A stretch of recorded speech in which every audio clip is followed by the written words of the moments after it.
If I could only grow one crop in my summer garden this year, it would be tomatoes. Fresh tomatoes get used more than anything else in our summer garden because they're so good. There's no comparison to those bought at the store, and if you've never had a fresh tomato, then it is definitely the crop that I recommend growing in your garden this season. So in today's show, I'm going to be sharing some tips so that you can have a better harvest this season and some of the new things that we're trying out this year in the garden when it comes to growing tomatoes. It's just going to be a fun tomato talk episode. Hey there, I'm Audrey Crawford, and I'm a California gardener in Zone 9. I teach you the tried and true methods of gardening in our climate and break down complicated gardening advice into simple and actionable steps so that you can take action and grow your best garden yet. This is the Audrey's Little Farm Show. So in today's episode, we're going to be covering some fun tomato growing tips so that you can have a better harvest this season. Tomatoes can be really easy to grow, but they can also be really difficult to grow. It all depends on the care that you give them and the varieties that you choose. So I'm just going to go over some best practices and things that you can implement into your garden this season to hopefully have better success with your tomatoes. So the first thing is, let's just start with the basics. So tomatoes are a warm weather crop. They need warm weather to thrive, so 70 degrees and above. Most tomato plants will be killed off by the first frost. If you just have a real minor frost in the beginning of the season, it's very likely that you can actually continue growing your tomatoes all throughout late fall and early winter. Sometimes they might even grow over winter if you never really have a hard freeze. So, of course, if you live in a colder climate, this isn't the case, but if you live in a warmer climate like Zone 9 or above, it's very likely that you might be able to grow tomatoes year round, or maybe in the wintertime you move them into the greenhouse or into a more protected area. But for the most part, during summer, the main problem that gardeners face with tomatoes is that it gets too hot. But just know that tomatoes do thrive in hot temperatures, but certain varieties won't.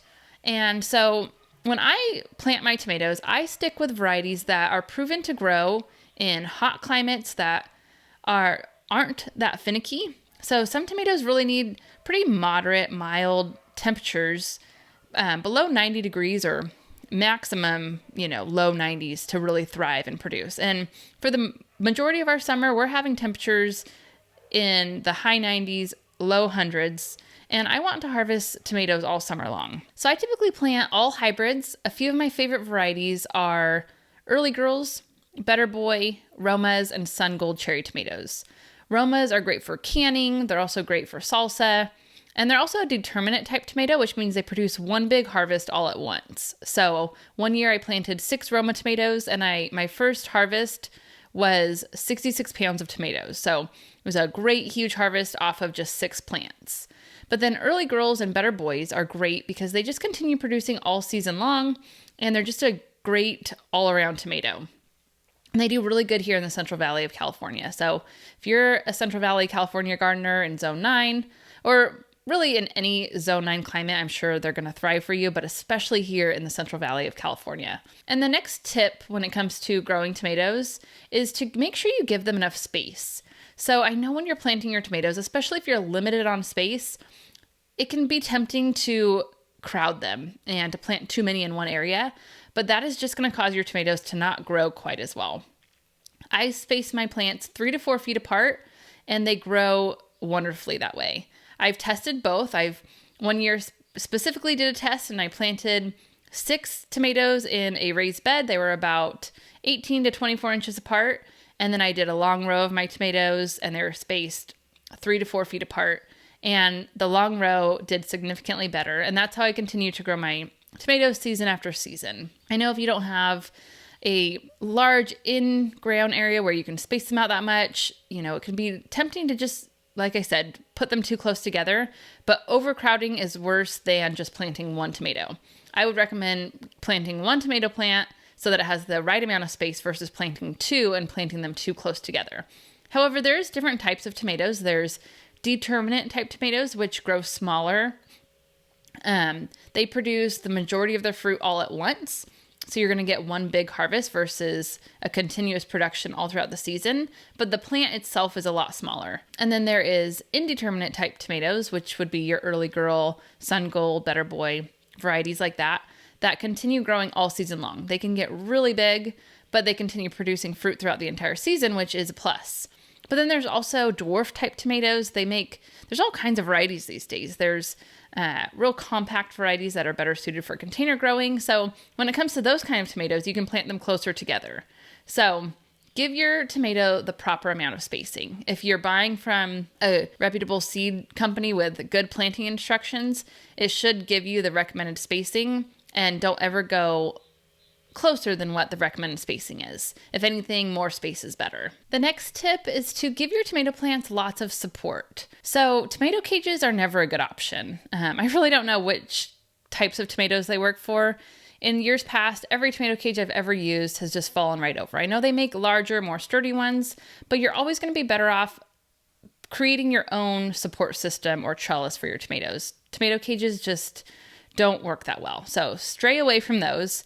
The best thing you could do is make a trellis with some T-posts and wire, or T-posts and a cattle panel, T-posts and hog wire, anything that is going to give you lots of space to tie up your tomato branches to.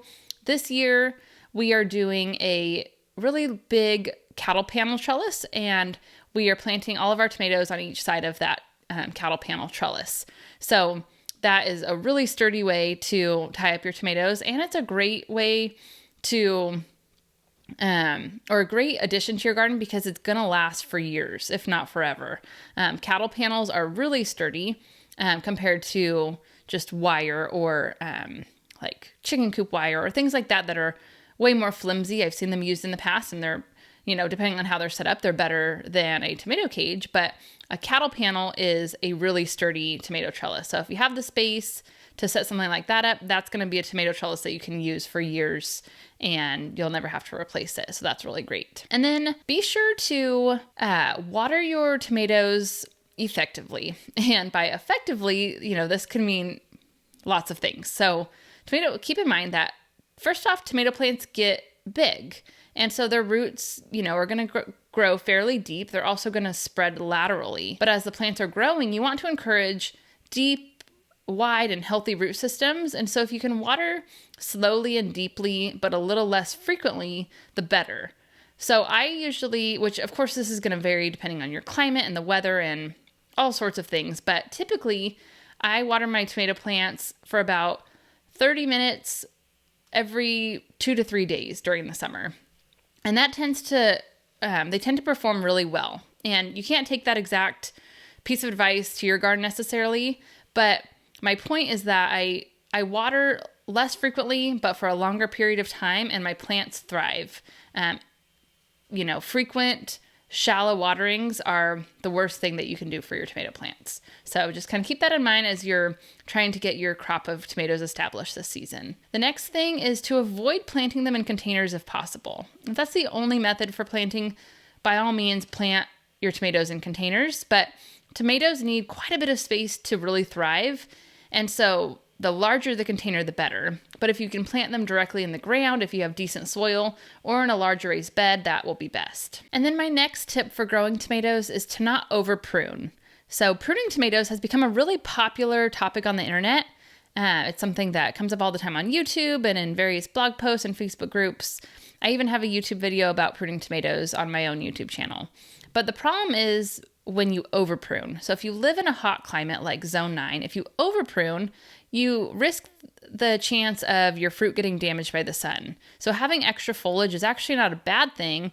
And in fact, if you want to just skip pruning altogether, that's totally optional, especially if you space out your tomato plants properly and they have plenty of space, then you're really fine. The problem is when you overcrowd your plants, then pruning is sort of necessary so that the plants don't get too close together and grow, get all tangled up as they're growing, which just creates more pest and disease issues, things like that. But if you properly space your tomatoes, you can just skip pruning altogether if you want. But if you do want to prune, it's not a bad thing. I actually prefer to prune about 12 to 15 inches up the stem so that I don't have branches that are touching the soil. That's a best practice.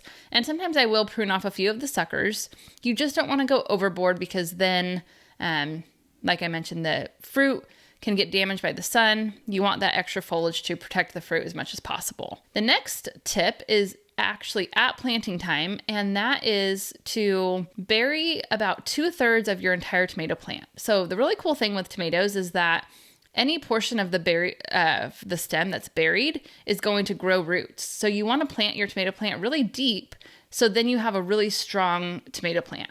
And so when you have your tomato transplant, say it's 10 inches tall, you can bury about 6 inches of that stem beneath the soil, and all of that area will grow roots. So that's a really great way to start your plants off to have much better success in the garden. They're going to have a really strong root system if you bury about 2/3 of the plant. And then my final tip when it comes to growing fresh tomatoes is to not harvest too soon.